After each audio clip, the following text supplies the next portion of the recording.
All right, to start the project, you need to go, project one, you go to, I'm on the wrong thing, let's go to the L drive, sorry.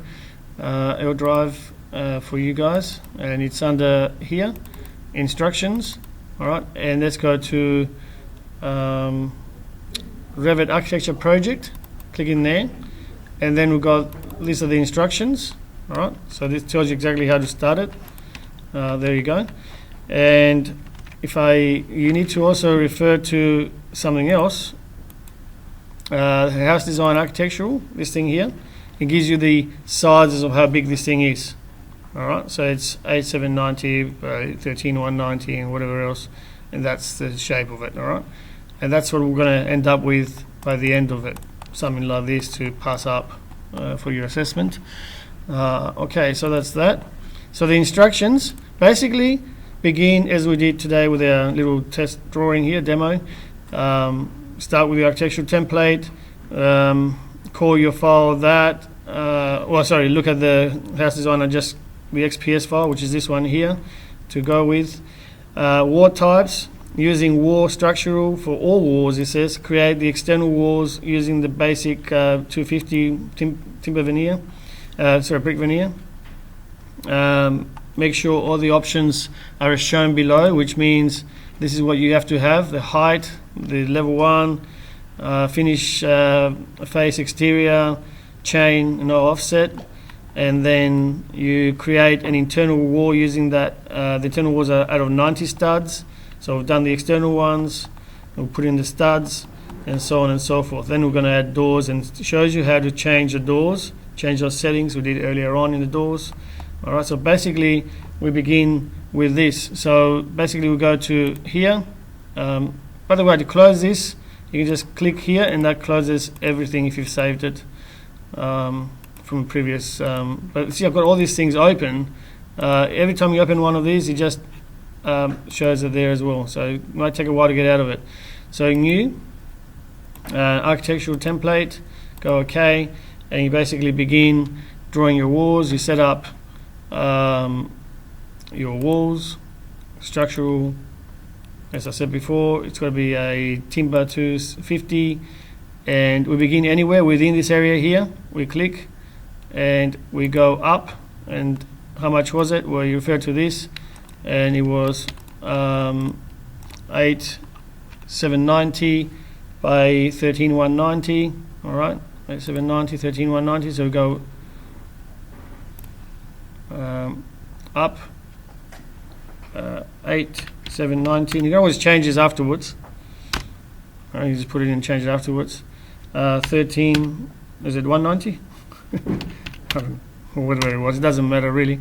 And you go down and line up with that and close it off. Now I didn't quite land in the middle, but you can just pick this up like this, and then you can move, click, and move it up into this area here. Or you can drag it, you can highlight it like that, you can click here and just drag, just by eye. Right, so get about the middle is best. And as I said before, always best to have this thing here on the fine detail so you can see your walls. All right. Mine, I didn't do any of those settings because it was set up from their little demonstration before. Hopefully they were right. No, I did not. I stuffed that up. I went too quick. My settings went right because I didn't change that to the level 1, okay, and center lines as well. So all that we've got to fix.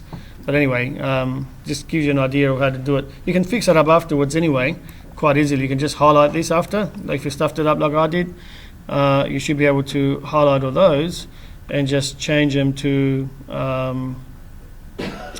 what is it? Here, unconnected.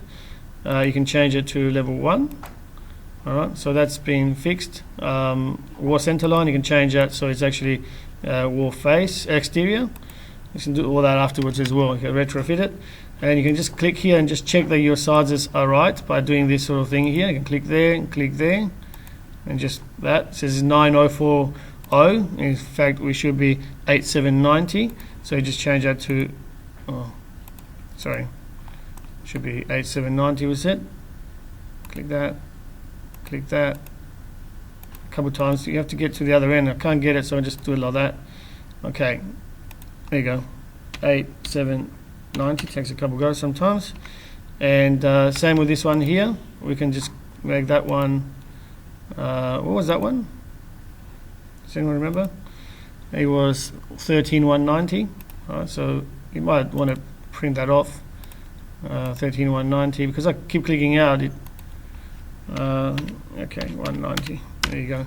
So that's the right size at least now. And then you can start doing your walls, internal walls. If you're going to do your internal wall, you just got to go here, walls, structural. This time we're going to pick up this, and we're going to go 90, and we go over a bit. So we just, when you go there, we don't click, it just sort of works out where it is. You can start anywhere really, you can change the number after. So click there and just go past. I know it's about 2600, so I've got just down about 4000 is fine. Doesn't matter if you go over. Then you can just go here and say, okay, well, what should it have been? That should have been 2200, as you can see from there. So I just click here, 2200, so I click there. Okay, it says, alright, so I'll just change that to 2200, enter. So it pushes that over. Again, if I want to, now if I want to create more copies of that, it's just as easy to offset. So go offset, alright, and the next one is 2400. Okay, offset, we'll put in 2400. But you have to allow for, depending which way that wall was drawn, which side is the exterior and interior, even though it's an interior wall, you might have to allow an extra 90, 2490. You get the hang of it after that, but the YouTube will show you how it works. Now see, if I attach, if I go to this side, we'll put the wall on the other side. If I approach it from this side, it actually will put it on the left hand side. You can't see it because it lands in here, but there it is. So just always double checking. Click here now. Now, is that 2400? Yes, I was lucky. If it wasn't, I'll click here and I'll change the number to what it should be. All right. So there you go. So just keep offsetting until you do the whole thing, and for the and then we'll draw the horizontal wall. Do the same thing. Move it up or down, and then we trim up. I'll just put that one wall, and that's the end of that. Just to show you how you normally trim it. But the video will show you how to do that as well. Normally we'll have more time to go through it, but we haven't this time around. Okay, so if I put that wall in there, which forms part of the that wall there, that section there, just offset one more thing here.